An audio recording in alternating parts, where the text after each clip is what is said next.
Prezados colegas da Justiça Eleitoral, chegamos à terceira aula do nosso curso de Introdução à Teoria da Constituição. E hoje vamos buscar responder a seguinte pergunta: quando é que surgiram as Constituições? Qual é a origem das Constituições? E para responder a essa pergunta, vamos estudar um fenômeno batizado pelos constitucionalistas de constitucionalismo. O fenômeno referente à origem e à evolução das Constituições. Mas vamos lá. Quando surgiram as Constituições? Tenho certeza que os senhores já devem ter ouvido essa pergunta, bem como a resposta mais comum a esta pergunta, a de que a primeira Constituição do mundo foi a Constituição dos Estados Unidos da América, de 1787. Mas volto a perguntar aos senhores: será que realmente a Constituição dos Estados Unidos da América, de 1787, foi a primeira Constituição do mundo? Para que a gente compreenda melhor essa questão da Constituição, da história da Constituição, e responda a esta pergunta, devemos recordar da nossa última aula, que falava sobre o conceito de Constituição. E aí o que é que a gente observou?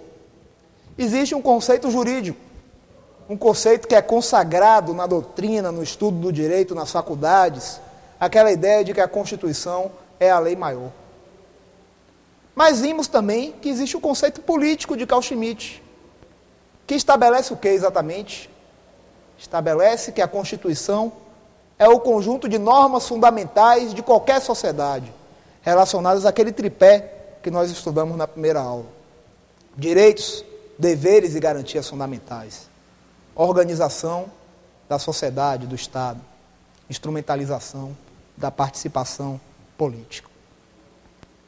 Bem como vimos também que existe um conceito sociológico de Constituição, aquele conceito difundido por Ferdinand Lassalle, segundo o qual a Constituição é a soma dos fatores reais de poder.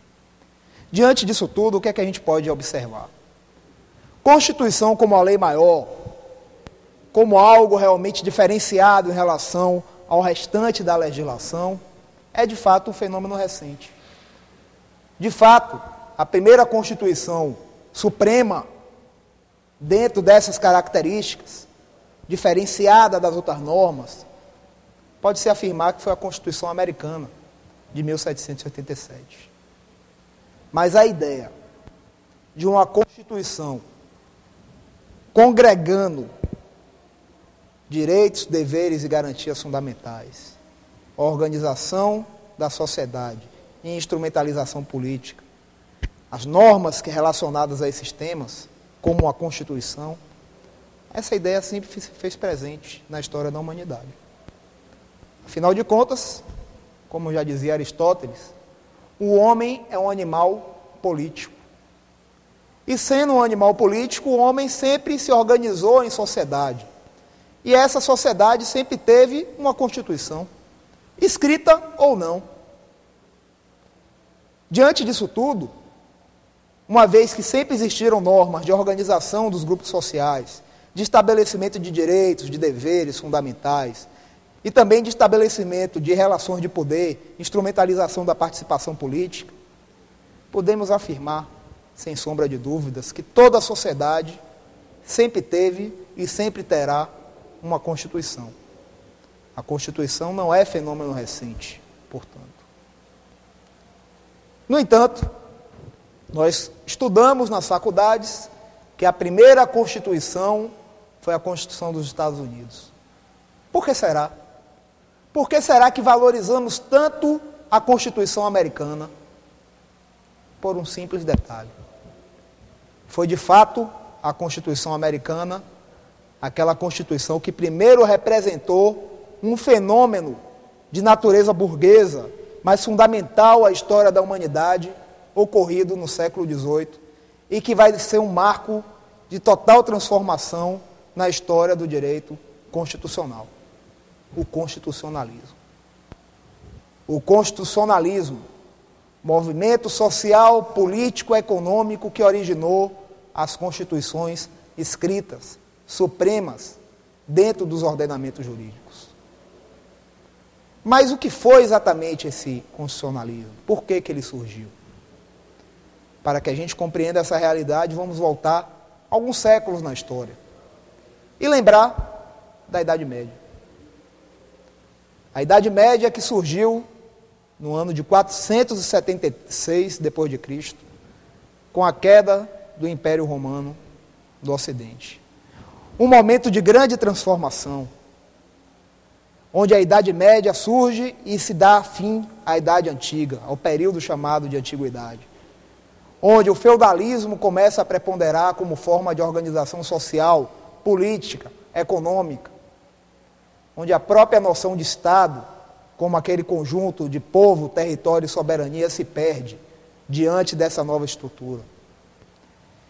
E essa Idade Média, que surge em 476 d.C., pode ser dividida em duas fases: a Alta Idade Média e a Baixa Idade Média.